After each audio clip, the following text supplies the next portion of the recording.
As a lot of you already know, my boss has been giving me Blu-rays and DVDs to watch. He's just been like, watch this, and that's great. I love it. I'm having a great time with it. This is one that he tried to explain to me, and I wasn't really grasping the concept. So I'm excited to try to explain it myself. But today we're talking about The Lobster.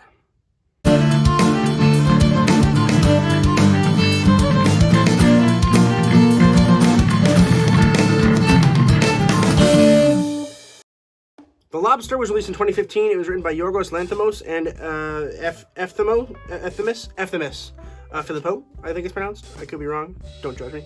And directed by Yorgos Lanthimos. Now, no spoilers, but the general idea of this film is it is about the social construct in the future where you have to be with another person and you have to be in love in order to be successful in the world and to be accepted by society. So, after Colin Farrell's wife either dies or he leaves, I don't think it's very specific on what happens there. He enrolls himself in this hotel where he has 30 days to find a lover and then move out of the hotel.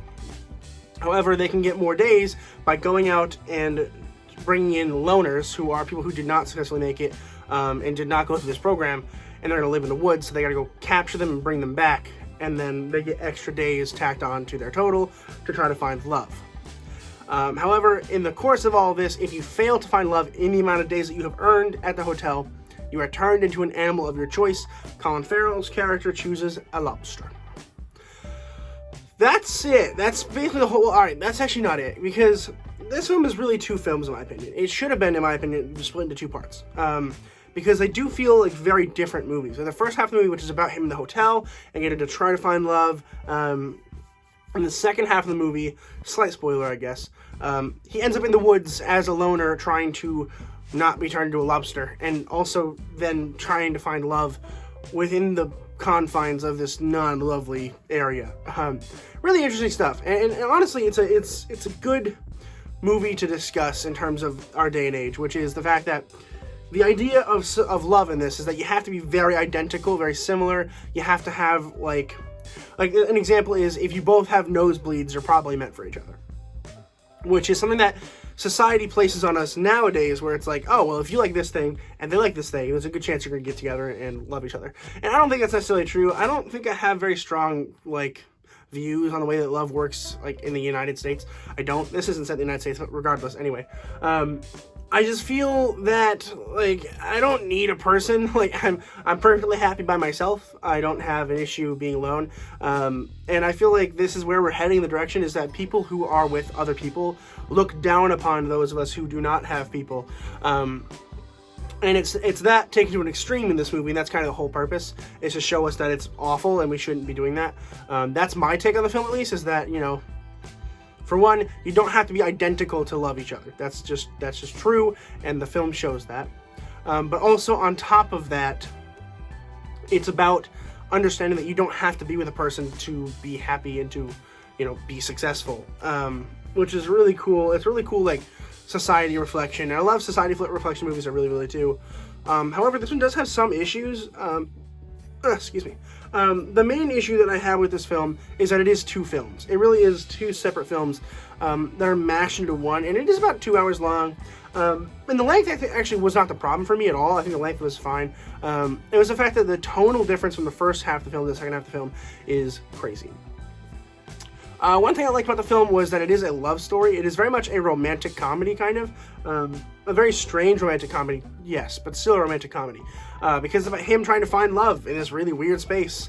And it is also a future movie and a disaster movie. And it's very strange how they meld all these genres together, and it works. Is the really impressive thing, is that it actually works, and I was not expecting it to, if I'm being completely honest with you. So that was really, really cool to see. I was really happy about that. The characters are cool, but they're not well fleshed out, is my issue.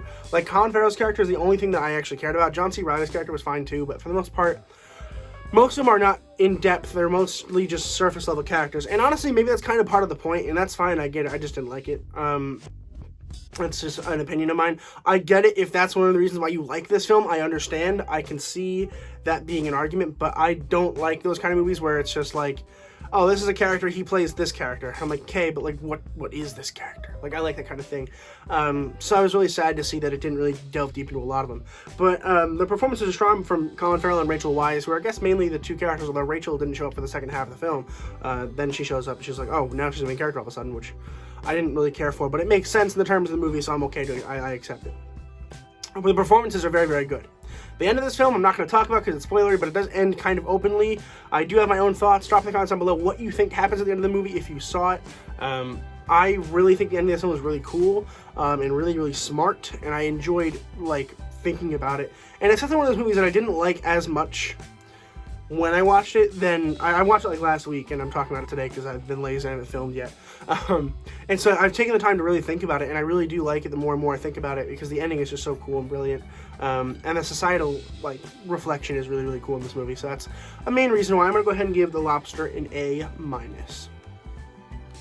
Have you guys seen The Lobster? Let me know in the comments down below what you guys thought about it. I had a good time with it. I will watch it again. I want to own it on Blu-ray at some point in the future. Look at my Blu-rays. I have so many of them now. It's crazy. I have 25 more coming in the mail, which is why I'm looking at my window, because once it gets here, I want to get it because it's going to rain, and I don't want my Blu-rays to get ruined. But thank you guys so much for watching this video. I really, truly appreciate it. Please consider subscribing. It's a huge, huge help. Once we get to December 31st, we have a 200 subscriber special live from 1 to 9 Eastern Standard Time, so definitely show up for that. We're going to be doing a bunch of stuff. We're going to be talking about Blu-rays. We're going to be playing video games. We're going to be putting random stuff I find in air fryers. It's going to be a blast. Definitely consider showing up for that because it's going to be so much fun. So please consider doing that. And as always, keep watching movies and television, stay educated, and I'll see you guys in the next video.